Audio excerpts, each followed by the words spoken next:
Hello and welcome back to Theater Talk on WTBU Radio. Right now we have we're so happy to be joined by Eleanor Burgess, who is the playwright of the Niceties, which is currently playing over at the Huntington Theater Company. Thank you, Eleanor, for joining us today. Thanks for having me. It's great to be here. So we saw the show last week. Oh my gosh. Laura over here loved it. I absolutely loved it. I was floored. Thank you. For those of you who aren't familiar with the story, do you want to just give a brief synopsis of what the play's about, and we can go from there? Sure. The play is set on a college campus in the spring of 2016. An elite college campus in the Northeast is all that the play officially says.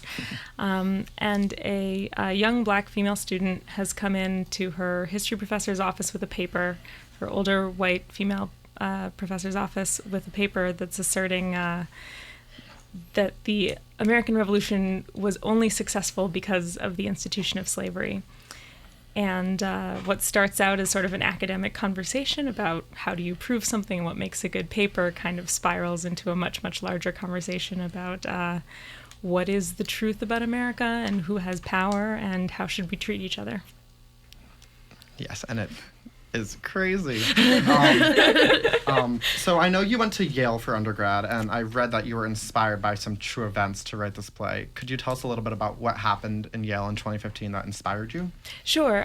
So in the fall of 2015, it started with a series of emails. There was an email sent to the whole student body at Yale by a bunch of administrators that was basically urging students to be aware of the fact that Halloween was coming up and to be aware of not wearing other students' identities as costumes, to be sort of respectful and aware of sensitivities. And one developmental psychology professor sent an email to a sort of smaller subset of students in a particular dorm that her husband was sort of the head of that dorm, sent an email basically saying, you shouldn't be letting adults adjudicate these things for you. You should be deciding for yourself how you want to express yourself and what's offensive and what's not, and you should be talking to each other about these things. Which was kind of an argument for free speech. It was interpreted as in a lot of ways, but also an argument for, like, I don't really care and we shouldn't make rules about whether people wear blackface or, other kind of costumes like Indian war bonnets and that kind of thing. So that initial incident kind of spiraled into a much, much larger conversation about race on Yale's campus, about the curriculum, about who was in charge, about sort of what experience students of color had been promised and what experience they were actually having. And I was fascinated by that and spent like 3 months reading about it continually until it started to become a play. Wow. That's awesome. Did you know, so I know you were born in the area in Brookline here. Yes. So we'll get back to that in a little bit. But so I know you went to Yale for your undergrad and then you decided to go to NYU for dramatic writing. How did you know you wanted to start writing plays? How did that come about? It almost happened accidentally, and I do feel like with writing, you become a writer because you can't not become a writer. You should try to become something else. But so for me, I had always kind of written plays just for fun when I was in high school and when I was in college as like a hobby, and I didn't do anything serious with it. I studied history at the undergraduate level, not theater. And then the year after I got out of college, I moved to London. And I was just there this summer. So cheap and easy to see plays there. I was seeing plays 2 or 3 times a week. And when you're taking in that much theater, it sort of, you start to imagine plays. And I started writing more seriously. And that started a journey that I wrote a play in London that got me a fellowship with the Huntington Theater, which is the theater doing the Niceties. And that fellowship is what made me realize I wanted to go to graduate school and sort of really pursue this as what I would do with my time. That's awesome. Do you have a favorite theater over in London? Oh boy. So the Arcola Theater is this tiny theater in Hackney that's where I was in a writer's group there, and that's sort of how I wrote my first real play. So I will always be incredibly fond of that theater. It's easy to say the National because they just do incredible shows and they have an incredible budget, but I love the Tricycle Theater as well, the Arcola, the Almeida. There's a lot of theaters doing cool and interesting plays. That's awesome. So in the play, Zoe is the young college student, and Janine Yes. Yes. Janine is the professor. And what really struck me is how real these conversations felt between the two of them. And like the four of us were currently going to college. So I feel like I can't even talk. I'm so excited. One of our friend Cassidy, who came to see the show with us, is actually studying to be a high school history teacher, and she's from Westchester, so it was just very involved. She was like freaking out about the whole thing, and she said she's had like this exact conversation with a professor in office hours, and it just felt very real. Did you base these characters off anyone you know or any professors you had, or that just came? Any character I write is often, a composite of many people that I've known, and will often say sentences that I've heard said or sentences that I've said. But neither character is a direct analog for any particular person in the world. And every character I write also has to be a little bit me, So a lot of times when I write a play, it's me at war with myself and me arguing with myself and projecting that onto the stage. So I think in order for characters you want them to be real. You don't want them to be just mouthpieces for ideologies. You want them to be people. And I think in order to do that, you have to base it on people you really know well and or yourself. For sure. One thing I did notice when we were at the show was that this show garners a very visceral reaction from the audience. I remember sitting there, like, clenching my knees because I was, like, so uncomfortable, which is, like, what I think good theater should be. What has the response been like? Like, what have people come up to you, and, like, what have audiences been telling you? Definitely. People come up to me. People have emailed me, after, because I'll leave town frequently after a show opens, and I've gotten a lot of emails. People tweet at me about the show. And it does tend to be like a really vocal, people are gasping, people will be like cheering or snapping or, people have booed. We do a talkback every night except for Saturday nights at the Huntington, and more people are staying for the talkbacks than they usually, like at least twice as many people as they usually get. So it's a show people want to engage with. And I think a lot of people are glad to get it all out there. Like they're excited about how cathartic it is to see this sort of discussion happen.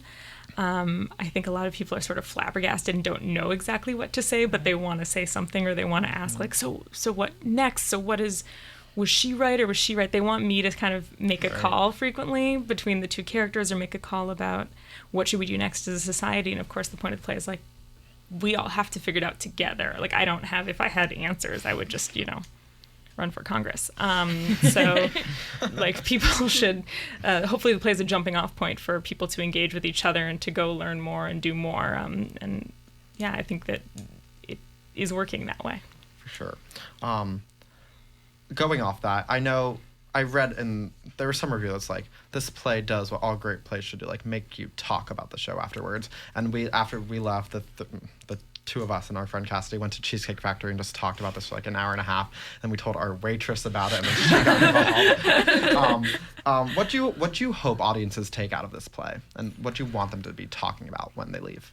I think that one of the things that theater can do, because the play isn't, as you mentioned, about anything unfamiliar. It's about issues that we are all talking about, we're all thinking about, we're all grappling with these issues. You'd really have to be under a very big rock in contemporary America to not be thinking about race and power. But I think that what theater can do is you don't have to talk. You're not under direct personal attack. You're not in charge of representing your own point of view or your own beliefs. And so you can watch the whole of the discussion unfold and really see it in this holistic way that we don't usually get to do in our actual personal lives. And I would hope that people would sort of come out of it having a sense of exactly how nuanced and how full these issues are, and that we need to do a lot more listening, we need to do a lot more engaging. People do not agree. We need to sort of work a lot harder to understand each other and work a lot harder to engage with it, and that these issues are still so urgent. I think it's really easy, and especially the play was written before the election, the first draft was written before the election. I think especially after the election, it's really easy to look at sort of the worst behavior as, well, we have to stop that. And we do have to stop that. But there's also a lot going on a structural level in this country that the quote-unquote good people are also part of, and we have to look at that too. So I hope people sort of start to really engage with their own lives and engage with each other about how do we solve this. The play starts in March of 2016. Did you know you wanted it to be in like the realm of this current political like climate? Is that because I know in the show Janine is like holding like a Hillary cup and drinks out of the Hillary cup. Did you know you wanted to like use that as the background of this? So the play is set in spring of 2016 because that's when I wrote the first draft, and I think that spirit of the spring of 2016 is very much a part of the play. If you remember, along with the Yale protests, there were a lot of protests happening on college campuses for all of that year, in the year leading up to the election. And I think that to some degree, once a play has sort of a spirit of a particular time, I've seen a lot of people attempt to update their plays to reflect the election.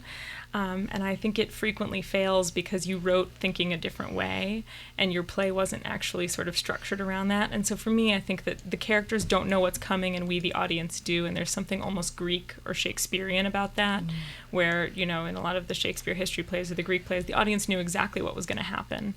And that adds a layer of drama, and it adds a layer of consequences. But I think that especially Act 2 is very much informed by the fact that I do know that the election would happen, and I have questions about what do we do next. So to some degree, although it's literally set in the spring of 2016, I think Act 1 is in the spring of 2016. I think in like a philosophical way, Act 2 is actually really now. It's about, so what do you do next? Once you see how bad things are, what do you do? Laura, did you have something? Awesome. Yeah. So I wanted to talk to you because the role of technology actually plays like a really big part in your show, and the role of technology in like political debates.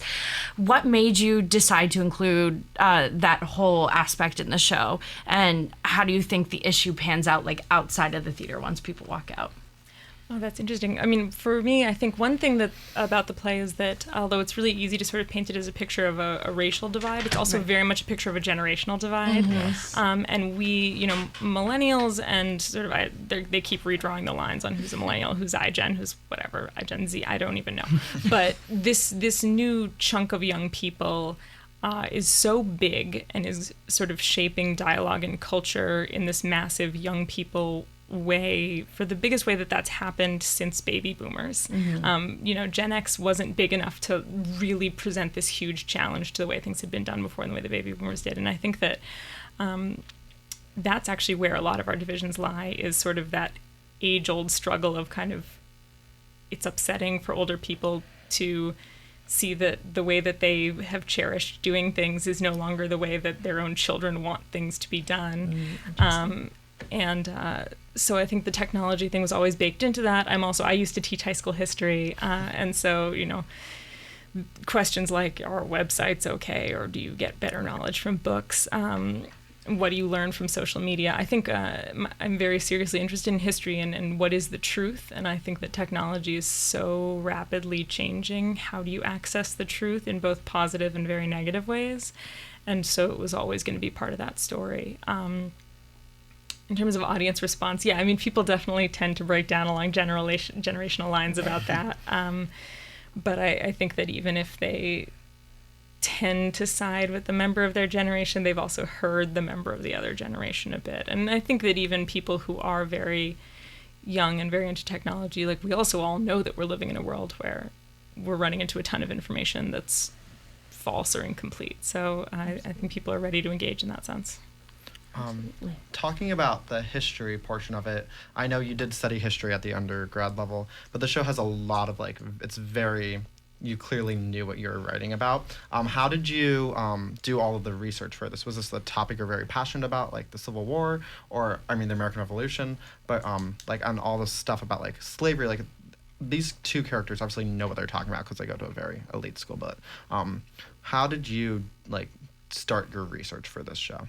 I actually had to do a lot of research for it because the American Revolution was never one of my favorite topics in history, which is funny. I like constitutional law a lot. I'm really interested in sort of constitutional law, constitutional history, but the American Revolutionary history was never really my thing, which is funny because I grew up in Boston and I did grow up visiting all of the places. You get trotted to like, this was Paul Revere's grandmother's house,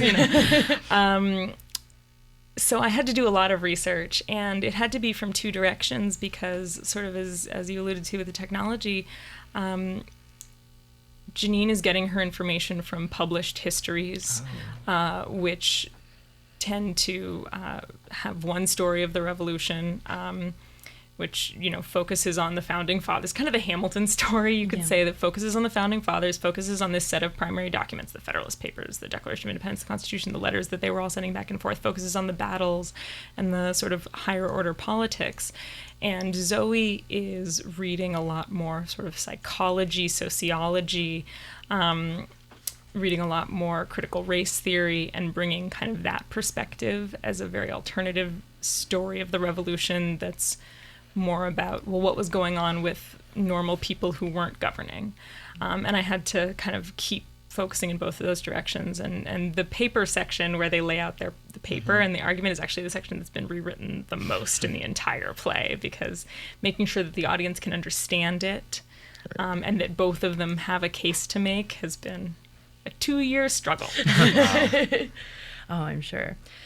I also wanted to ask you, kind of off the idea, I know you talked about how neither one of the characters is really based off of any particular person, but you do an incredible job of showing two sides of a debate very, very well. And it's two sides of a very tricky debate, and I wonder how you're able to come up with these back and forths between the two, and kind of the how you formulated both of the sides.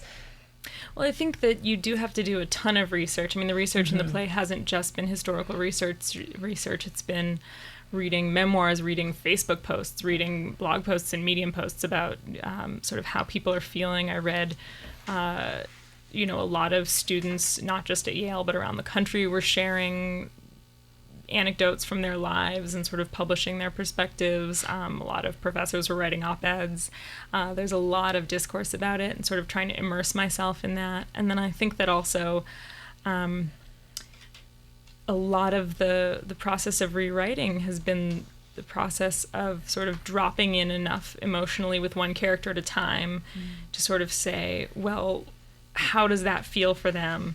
And then to say, what is the best possible way that they can articulate how they feel? And then so the play would sort of stagger forward, left foot, then right foot, then left foot, then right foot, where once I had a great speech for one character, well, then the other character needed an equally eloquent, equally perceptive speech in the opposite direction. And that's been the work. And there was often, one draft would be too much eloquence, or not too much, but would be you couldn't help but side with Zoe, and another draft would be you couldn't help but side with Janine, and sort of finally bringing it up to a balance where you have to hear both of them because they both demand attention for their intelligence and their emotional accessibility. That is precisely the work of this play. Going off that, I'd love to play just a 2-minute clip. Here's a clip from the Niceties, which is currently playing at the Huntington, of Zoe and Janine talking about Zoe would like to go to a Sandra Day O'Connor protest, and Janine's like, what? So let's just take a listen, then we'll be right back. Accomplished in 6 good hours of distraction-free time. What are you doing this weekend? I have a friend who teaches African American history at Duke.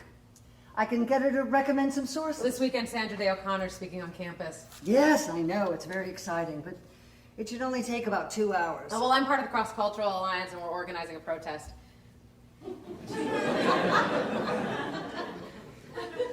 You're protesting the first female Supreme Court justice? Yeah, it's a ton of work. We're writing up leaflets on the real effects of her work, and we're going to be live tweeting rebuttals to her speech and staging a walkout. It's a lot to organize. Are you opposed to there being female Supreme Court justices? In 41 decisions involving racial minorities, O'Connor voted against the minority all but 2 times. That can't be right. You're forgetting I know how to use Google. She voted against extra funding for minority school districts. Well, she didn't vote against it. She felt it was unconstitutional. She voted against redistricting to get black representatives elected. Well, there are a lot of good reasons to oppose gerrymandering. She was a supporter of affirmative action. I remember this. I lived through this. She supported affirmative action. She supported the idea of affirmative action over and over again, but every time an actual plan came in front of her, she struck it down. It does seem like she had a troubling record on racial issues. She had a troubling record in general. I mean, Bush v. Gore. Bush v. Gore, I ask you. God, were you even alive for Bush's election? Yes. Oh, thank God. But the thing is, Look, I don't need you to tell me the thing. A dark spot on her record, a very dark spot, does not negate everything she accomplished. Do you truly believe that a woman who was privy to 24 years of Supreme Court cases has nothing to teach you? Thank you. I know the facts about her, and I will make up my own mind, just like you've done. I mean, do you need to listen to a speech by everyone you disapprove of? Should I pull up a Dick Cheney video? So you're going to be so busy protesting female Supreme Court justices that you can't rewrite your paper. That's basically right, although it's a deliberate mischaracterization of what I said. Spoken like a historian. I think that was one of my favorite lines in the play, where she's like, "This is a deliberate mischaracterization of what I said." One more question. I know you mentioned that you're currently. Are you still a Huntington Playwriting Fellow? No, I'm Okay. an alum, so you Cool. sort of become Got it. semi-permanent, but I'm not actively in the program right now. Can you just explain a little bit about how that program works and? Oh yeah, I think it's so cool. I'm happy to explain because I think every theater should do it. So local playwrights can apply and become part of. It sort of starts as 2 years of basically being in a writers group with the director of new work or literary manager. And with when I was there, I think it varies in terms of how many people are in the program at the time. When I was there, I was with 5 other playwrights, and we'd meet every 2 weeks, and people would sort of bring in new pages they were working on. We'd all read them together. We'd offer feedback to the degree to which the writer wanted it. And it was sort of just a chance to have a bit of a community and a bit of structure to your writing life. Writing can be a very lonely job. But it's also, you sort of start an ongoing relationship with the Huntington where, so for instance, I've developed 2 other plays with the Huntington over their summer workshop program. My play Start Down and my play Sparks Fly Upward. And, one of those, Sparks Fly Upward, is like the opposite of the Niceties. It was me taking a big artistic risk, and it sort of helps to have a theater where they know you, they know how you work, they know how you talk about your work. They've seen your work in a very raw and rough form before, so you're not afraid to send them a draft that's early and messy and say, kind of, I need help seeing where this goes, because theater isn't really meant to be something that happens on a page. It's meant to be performed. So at some point in your writing, if you're sitting alone at your computer, you're not really working on a play, and you need time with actors, and you need time with sort of a rehearsal hall to make it real. So it sort of starts this ongoing relationship, and then some of the playwriting fellows have been produced at the Huntington, which is thrilling. Kirsten Greenidge, Lydia Diamond, Ken Urban. There's a bunch of other Huntington playwriting fellows, and I'm not going to be able to list them all, but it's a bunch of amazing Boston area playwrights: Ryan Landry, Des Greenwood, Pat Graybridge. I saw Ken Urban's play, The Guide for the Homesick, last year at the Huntington, and then when I was over in London, Trafalgar Studios just announced that they're bringing it over this fall. So I'm like, Boston. And like I did mention, you were born here, local in the area, born in Brookline. What does it mean to you that the Huntington is where the show is premiering? Oh, it's so thrilling. I mean, I don't remember whether I saw, it's embarrassing, I cannot remember what the first play I saw was, which people ask you that all the time, and I don't. I think I saw some kind of like youth theater performed like outdoors in a field in, Ipswich or something. But I saw my first serious theater at the Huntington when I was a teenager. And so for me, it's the institution where I saw some of the first plays that I really loved and thought about, and then the institution that gave me my first big professional yes. It's such a dream come true to have a play on stage there. And then also, I do think in so many ways it's a play for the Boston community. I mean, first of all, it's got this American Revolution question, which is, they talk about 1775, the British and the American forces are sort of amassing in Boston. Like we all know that story, or we think we know that story. And it's so present in the city. And then it's also, a play about academia. And there's a lot of students and a lot of professors and a lot of people involved in academia in this town. So we've been so thrilled with the audience response. You know, every tiny joke about like academic politics gets a big laugh because Boston's such a smart town. It's so wonderful to have a play going up in a town where the audiences are ready to have their minds engaged as well as their feelings. So yeah, it kind of feels as if I write for the people I grew up amongst, and it's amazing to get to share a play with them. That's awesome. And how do you feel like because I know going from, like you said, going from rough draft form with you and your computer to actors on stage, how do you feel when an audience is in front of the actors and you hear the reaction to your lines? How does that feel for you, and how does that resonate for you? It's thrilling. It's scary. I mean, you frequently want to sort of like pull someone over and be like, but why were you laughing? Like, were you laughing at her, or were you laughing with her? Or, you know, what exactly were you feeling in that moment? And you kind of have to accept the fact that, especially when you're working at some place like the Huntington, hundreds and hundreds of people, like thousands of people are going to see the show, and you won't necessarily know what everyone's thinking. But it's so amazing when you hear people be moved or surprised or just having an emotional reaction to something you've written. And yeah, it's a really thrilling and addictive feeling. One last question that we ask all our guests here on Theater Talk. You've clearly been working in the theater for a bit, so like you know the ground.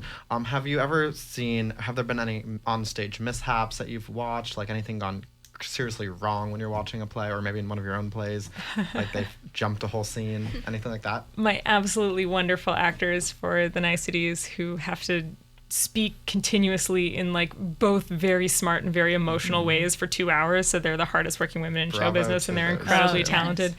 In an early preview, they accidentally jumped a page, and it was kind of funny. Now they're like line perfect and, you know, incredible. I saw an actor like have to spit out beer because I think it went up his nose on stage once. That was really bad. Yeah, I think those things sort of can seem very fun, and then once you're kind of working in the theater world, especially like in New York, I'm often seeing friends' plays, and so your empathy is sort of with the playwright, where you're like, oh, but this entire emotional moment was ruined. So I try to enjoy those moments, but I think I remember a lot of them as like, oh no. For sure. I saw a wall that couldn't move once. The wall was supposed to go off stage, and the like runner was jammed, and so there was just this wall on stage for the rest of the first act. That was painful. I've seen a lot. Well, the Niceties is currently playing now through October 6th over at the Calderwood Pavilion at the BCA. You can get your tickets at huntingtontheater.org. For all of our BU listeners out there, all student tickets for anyone under 25 with a student ID, tickets are only $20. And for everyone in the BU community, you can get $10 off with the promo code BU10 online or at the box office with a valid BU ID. The show is directed by Kimberly Senior. We didn't even mention that. She's fantastic. Yeah. She directed Disgraced on Broadway. She's a brilliant director. I saw it when the Huntington did Disgraced a few years ago, and it's a fantastic play. But the show's running through October 6th, and then it's moving right on down to New York at MTC. It opens October 12th with an official opening October 25th. And then a little bit later at the McCarter Theater down in Princeton, so it's very exciting. So go see the Niceties. If you can't see it in Boston, maybe in New Jersey or New York, but I'm sure this will be one of those plays that every regional theater will be doing very soon. Absolutely, and I think every university and college student especially should go see the show. Anyone who works in academia, I think it would be wonderful. It's very important. For sure. Thank you, Miss Burgess, for coming in, or Mrs. Burgess. Ms., you can go with Eleanor too, though. That's totally fine. Thank you so much for coming in today. Everyone go see the Niceties. We'll be right back. Here's a little Shrek the Musical. Bye.